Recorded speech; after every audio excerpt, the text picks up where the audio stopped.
Welcome to this explainer. Today, we're diving into something that is, honestly, completely mind-bending. We're exploring a deeply intricate, alternative framework of physics and cosmology that the source documents call the All That's Holy, or ATH system. It's this wild framework that totally reimagines the universe. Not as some empty vacuum governed by invisible pulling forces, no, but as a living, breathing, geometric engine. So we're going to map out the exact mechanics of this cosmic engine, taking an impartial but super fascinating look at how it redefines everything, from time and matter to the very shape of reality itself. Okay, let's just jump right into it. What if our solar system isn't 4.5 billion years old, but a staggering 2.1 quadrillion years old? Yeah, quadrillion. Standard science measures the cosmos using one set of rulers, but the ATH system uses a totally different metric based on the deep, slow breathing of the universe itself. According to the source material we're breaking down today, the timeline we all know is just a tiny, tiny fraction of the true cosmic clock. So let's see exactly how this framework arrives at these massive numbers. To wrap our heads around the scale, we basically need to open up the system's engine manual. Here's our agenda for today. First, gravity and the ATH system. Second, the infinity sign sphere.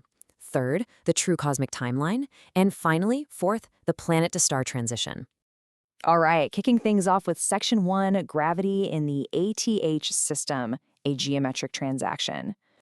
To really grasp this alternative model, we basically have to start with a complete paradigm shift, right? In standard physics, space is an empty void, and gravity is this invisible pulling tether. Well, the ATH system throws that out completely. In this model, curvature is literally the only substance that exists. So what exactly is gravity in the ATH system?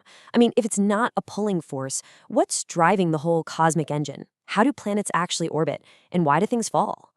The text is highly specific about this, treating gravity purely as a geometric transaction.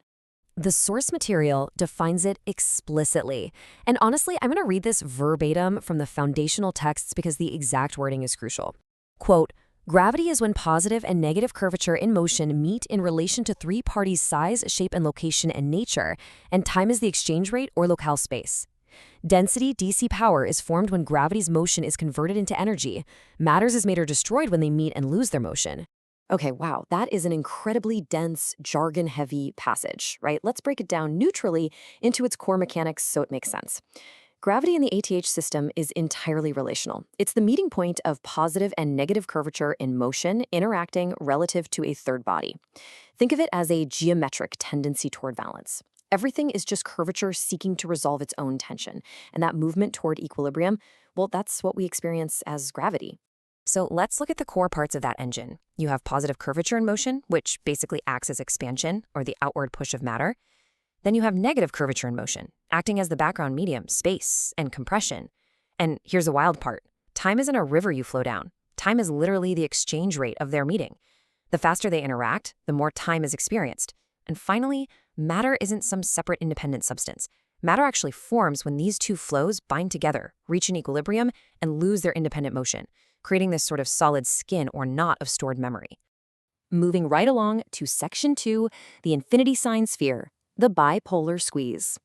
Now that we understand the micromechanics of curvature, how does this actually structure the entire universe? Well, the AETS system proposes that the cosmos operates on this massive bipolar squeeze. The texts state that right now we're in a 74% out phase. That's essentially the cosmic exhale. A positive expansion where suns and stars are just pumping out radiant curvature. And this is exactly why standard science observes an expanding universe. But, the other side of the ledger is the 26% in phase. That's the inhale, or negative compression, which stores curvature in places like black holes and deep space. And eventually, this ratio will hit a critical threshold and just switch. Now, what's really interesting is the actual shape of this breathing universe. It is an infinity sign sphere, twisted into one globe at the nexus. The author of the source text explicitly warns against visualizing this as a simple toroidal donut. So don't picture a donut. Instead, imagine a figure 8, twisted together so that the two loops share a single central point, which is a giant neutron star at the center. In this specific geometry, suns have black hole cores and black holes have sun cores, all of them pumping and twisting together in the engine. Let's get into Section 3, the true cosmic timeline, the cosmic clock. This constant, massive breathing cycle drastically alters how we measure history. Returning to that wild hook we started with, according to the AAH system, the slow, multi-cycle breathing of the universe makes the solar system a staggering 2.1 quadrillion years old. The text argues that standard measurements of, say, a few billion years are really just looking at a tiny, shallow slice of one single outward breath. And what about Earth? Well, the source material drops this second massive number. Earth is a minimum of 220 billion years old. Why so old? Because in this model, Earth has an ongoing negative cold fusion core that constantly balances itself against the positive curvature pumping out from the sun. It literally takes hundreds of billions of years of slow, deep cosmic breathing to maintain this active internal pressure and geological state. Which brings us to Section 4, the planet-to-star transition, the fetch dance.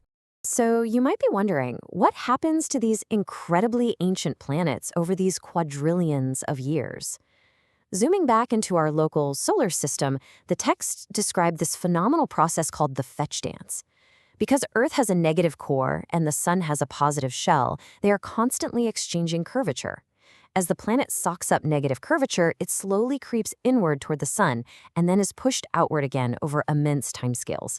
It's literally a slow, rhythmic dance of geometric tension. And this dance triggers the literal mechanical process of a planet transforming into a star. Let's walk through it. Step 1. The planet counterbalances in the fetch dance, creeping closer. Step 2. As it gets too close, its positive outer shell gets ripped off by the intense curvature of the Sun. Step 3. Because its mass-to-size ratio has now fundamentally changed, it gets forced outward, completely repelled, where it grows and collects a new curvature shell. And finally, step 4, if that new shell eventually catches fire away from the Sun, bam, it ignites into a new star. In this framework, planets are essentially baby stars just waiting to mature. It's an incredibly imaginative and mechanically dense way to look at the cosmos, isn't it? So we'll end on this provocative thought. If gravity is just the meeting of positive and negative curvature, and time is literally just the exchange rate of that meeting, what happens when our massive infinity sign sphere hits its 2.1 quadrillion limit, twists, and completely switches its cosmic breath? It leaves us with a fundamentally alive mechanical universe to ponder. Thanks for joining me on this explainer, and keep questioning the geometry of everything around you.